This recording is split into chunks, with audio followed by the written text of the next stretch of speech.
And this is One House. One house, the movement, we're coming through.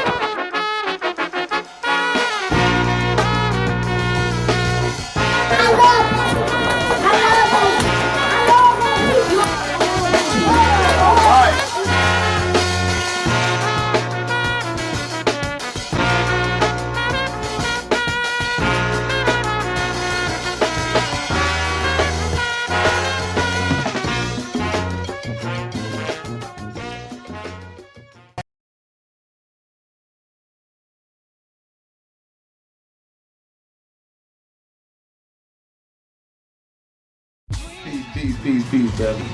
And welcome to the One House build, man. It's been a minute. Before we get into this, man, we're gonna bring in the spirit of the ancestors as always, man. Because we're gonna try to ride on the destiny and the legacy that they left, man, to restore the greatness that we are in this position today.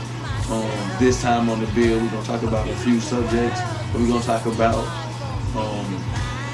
winter solstice first, and a few other things that's going on as far as the One House lectures, a couple of lecture topics, and a few other things we got going on within the organization. Maybe a few events, and talk about the closed group. But with that being said, we're gonna go into the build about the winter solstice.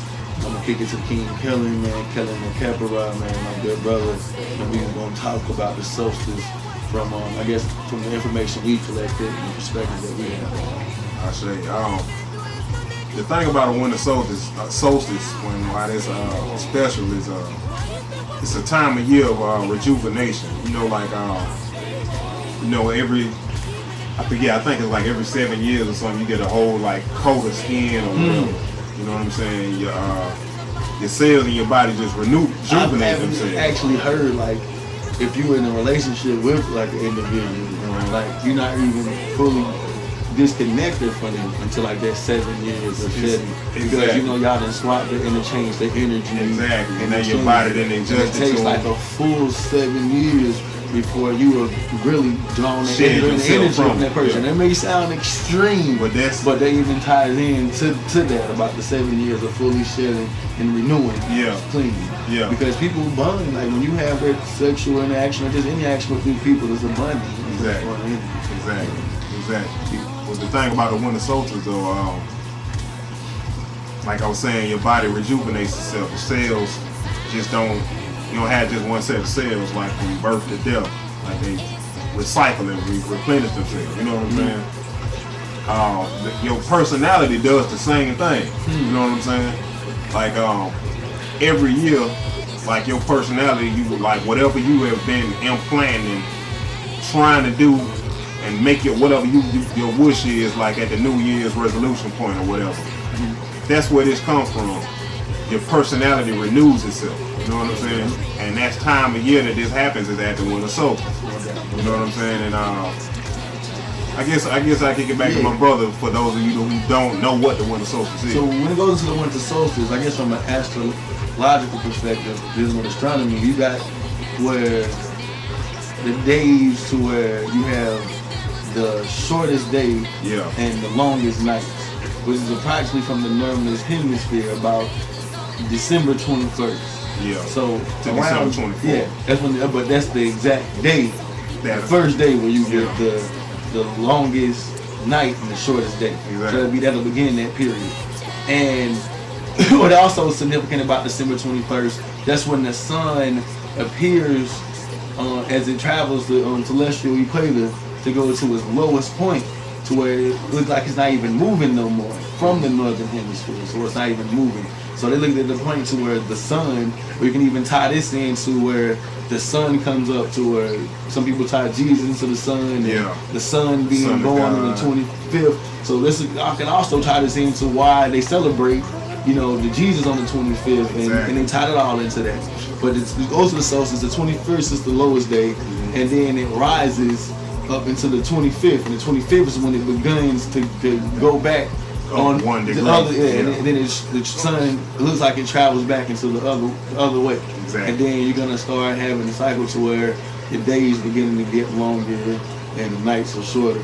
but it's going to gradually turn it because now we're in the winter time and we have the warmer months. Exactly. But as far as the sun and the Jesus thing and that being tied in the story, you have the sun, S-U-N, tied into the sun, S-O-N, that it sits still on the 21st. So when the sun stops, it also sits on the southern crux, which is a 4-star constellation that's shaped like the cross. Yeah. So the sun literally dies on the cross for 3 days and then rises again on December 25th. So the sun being born again, or the sun, the birth of Jesus, or that being tied into the Christmas also ties into that. Yeah. And that 25th is why they chose that day.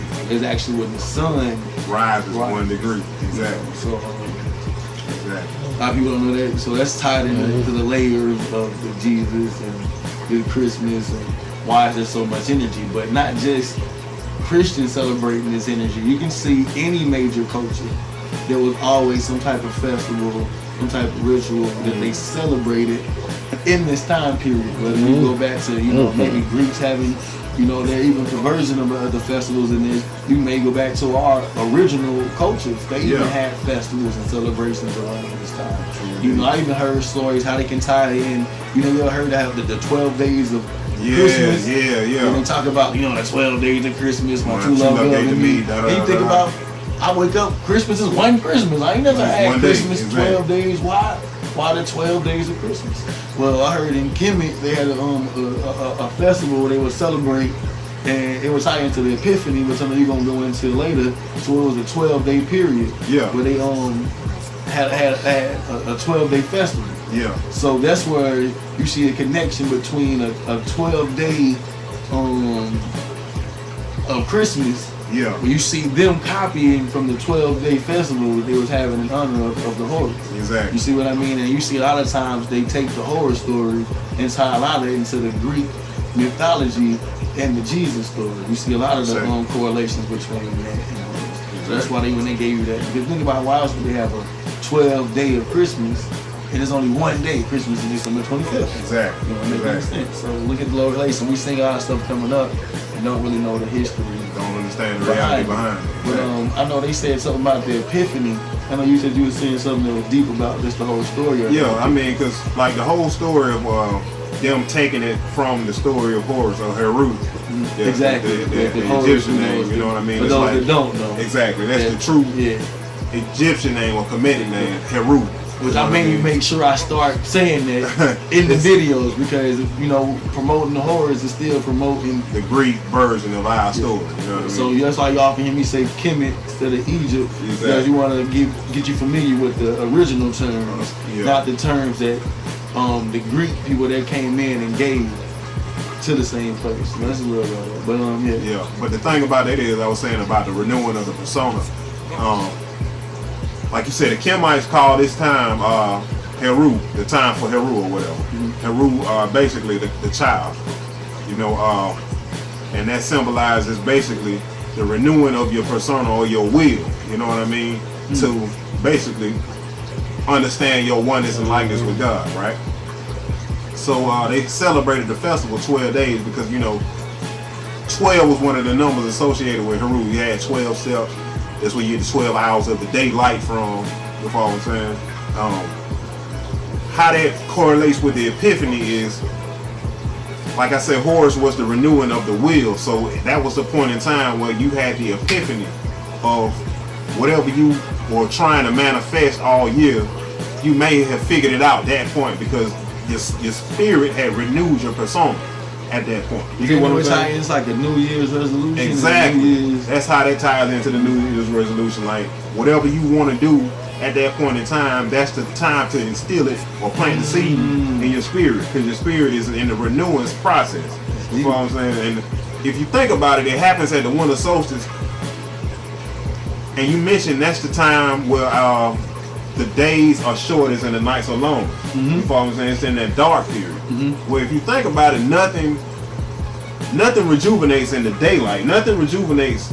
Your body sleeps in the nighttime, right? Even in the darkness of the womb of the dirt of the earth. You plant the seed and it grows. So everything is originated, rejuvenates itself, and grows in darkness. You know what I'm saying? So if you think about your persona and your will rejuvenating and being born again on the 25th in the period of darkness, from the period of the 21st to the 24th, you know, that's when you get closer to darkness for 4 days. You know what I'm saying? So that's the epiphany. That's the New Year's resolution. That's the science behind all of that. You know, so in a nutshell, you know. No doubt, man.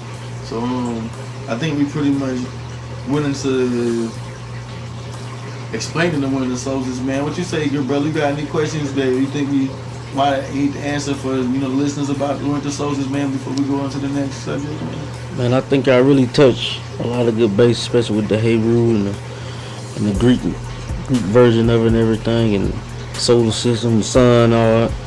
Y'all did a lot of explaining. And if anybody have any questions or answers, I think just leave them in the comments. Yeah, sure. Leave them on the video. We they'll can come post straight to you, and they'll be able to answer. Y'all should be able to answer. Y'all should get an understanding of both sides of everything. So, good job. You can't beat it. So this next business, man, is about this one house lectures, man.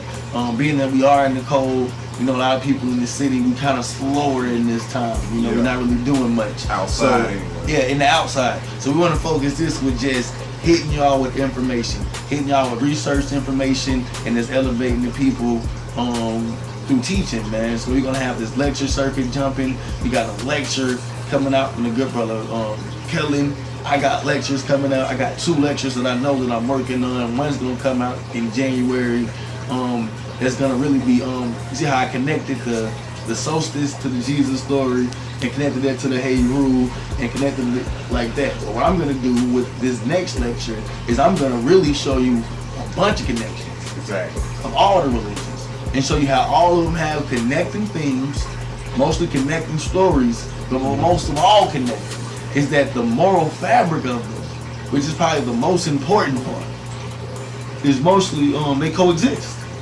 You see what I'm saying? So since we want to make tangible things that we can do from the information, I'm going to show you how, you know, we can gather respect for people with the different point of views, make them begin to realize that the principles are what matter most.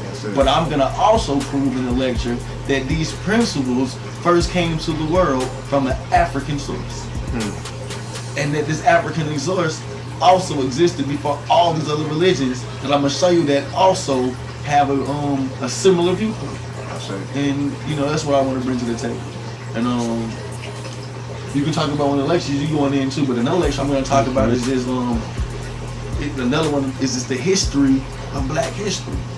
Because I don't think we realize the immaturity of the subject of knowledge of self. When we look at some of the forefathers of knowledge of self, we can only trace them living back to barely 100 years ago. You see, so the pioneers were only 100 years ago. And there was things that disrupted even their information getting out.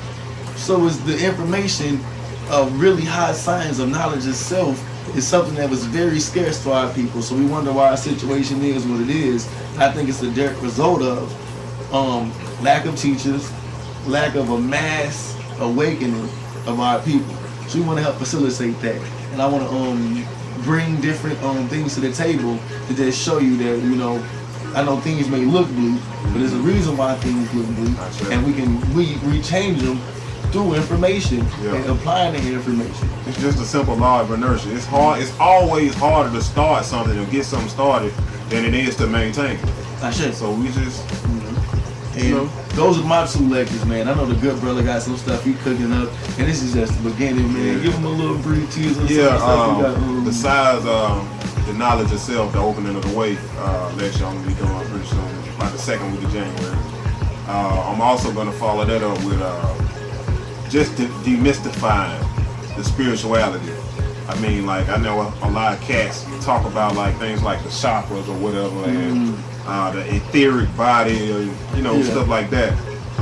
That's part of what I'm trying to do. Is just trying to the opening of the way really means to clarify the terms that we use to label certain spiritual understandings.